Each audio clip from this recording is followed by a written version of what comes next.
உங்க குழந்தையோட growth and development பத்தி தெரிஞ்சுக்கணுமா? அதுக்கு முன்னாடி நான் சொல்ற இந்த 3 விஷயம் உங்களுக்கு தெரியணும். First awareness. இப்போ நம்ம குழந்தைக்கு ஏதோ ஒரு பிரச்சனை இருக்குன்னு நமக்கே ஒரு இன்ஸ்டிங் தோணும்ல. அந்த இன்ஸ்டிங் நமக்கு வரும்போது அந்த பிரச்சனையை பத்தி நிறைய தெரிஞ்சுக்க ஆரம்பிங்க. அதை பத்தின அவேர்னஸ் உங்களுக்கு கண்டிப்பா தேவை. Second, acceptance.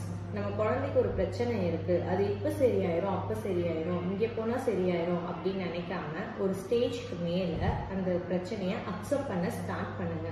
நீங்க அக்செப்ட் பண்ணாத வரைக்கும் நம்ம ஃபர்தரா ஒரு ஆக்ஷனுக்கு போகவே முடியாது. Third one, action.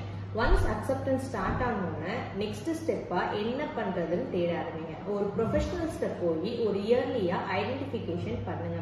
Yearly identification பண்ணதுக்கு அப்புறம் இயர்லி இன்டர்வென்ஷன் ஸ்டார்ட் பண்ணுங்க. இயர்லியா இந்த மாதிரி அசஸ்மெண்ட் அண்ட் இன்டர்வென்ஷன் நம்ம ஸ்டார்ட் பண்ணும்போது உங்க குழந்தையோட டெவலப்மெண்ட் நல்லாவே இம்ப்ரூவ் ஆகும். அதனாலதான் எப்போயுமே ஒரு ப்ரொஃபஷனல்கிட்ட போய் ஒரு கன்சல்ட் பண்ணிக்கோங்கன்னு சொல்றோம்.